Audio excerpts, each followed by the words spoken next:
Hello అండి, అందరూ బాగున్నారా? మీరంతా బాగుండాలి అని కోరుకుంటూ మీ అంజలి మీకోసం ఒక కొత్త వీడియోతో మీ ముందుకు వచ్చింది. ఈ రోజు వీడియో ఏంటి అంటే, లాస్ట్ వీడియోలో చెప్పాను కదండి, కార్తీక మాసంలో ఉసిరి చెట్టు దగ్గర మా ఫ్రెండ్ అయితే పార్టీకి ఇన్వైట్ చేస్తే వెళ్ళాను అని. వెళ్ళగానే ఉసిరి చెట్టుకి పూజ చేసిన తర్వాత చెరుకు రసం తాగి నెక్స్ట్ కొన్ని గేమ్స్ అయితే ఆడించారండి. ఆ గేమ్స్ ఏంటి అంటే, కొన్ని వస్తువులు అయితే తీసుకొచ్చారు. సాంగ్స్ ప్లే చేస్తే ఆ సాంగ్స్ లో ముందుగా ఏ ఐటమ్ నేమ్ వస్తుందో గెస్ చేసి ముందు ఎవరైతే ఆ వస్తువు తీస్తారో వాళ్ళే విన్నర్. ఫర్ ఎగ్జాంపుల్ బంతి చామంతి అనే సాంగ్ ప్లే చేశారండి. అప్పుడు ఒక ఆంటీ ముందుగానే గెస్ చేసి బంతిని అయితే తీశారు. అది గేమ్ రూల్ అయితే. అలాగా 2-3 రకాల గేమ్స్ అయితే ఆడారండి. ఈ లోపు లంచ్ టైం అయితే అయిపోయింది.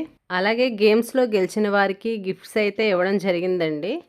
ఈ గేమ్స్ అన్ని కంప్లీట్ అయిన తర్వాత అందరం కలిసి హ్యాపీగా లంచ్ అయితే చేసామండి. భోజనాలు అయిన తర్వాత అందులో ఒక ఆంటీ బర్త్డే ఉందండి. అప్పుడు కేక్ కటింగ్ చేశారు. అందరం కేక్ తిన్నాము. కేక్ చాలా టేస్టీగా ఉంది. అన్ని అయ్యేసరికి టైం అయితే 3 అయిపోయిందండి. అందరం రిటర్న్ అయిపోయాము. నెక్స్ట్ వీడియోలో భోజనాల్లో ఏం వెరైటీస్ పెట్టారో ఆ వీడియో షూట్ చేశానండి. నెక్స్ట్ పోస్ట్ చేస్తాను, మిస్ కాకుండా చూడండి. అలాగే ఈ వీడియో కనుక మీకు నచ్చినట్లయితే లైక్ చేసి అంజలి ఆల్ ఇన్ వన్ ఛానల్ ని సబ్స్క్రైబ్ చేసుకోండి. Thanks for watching.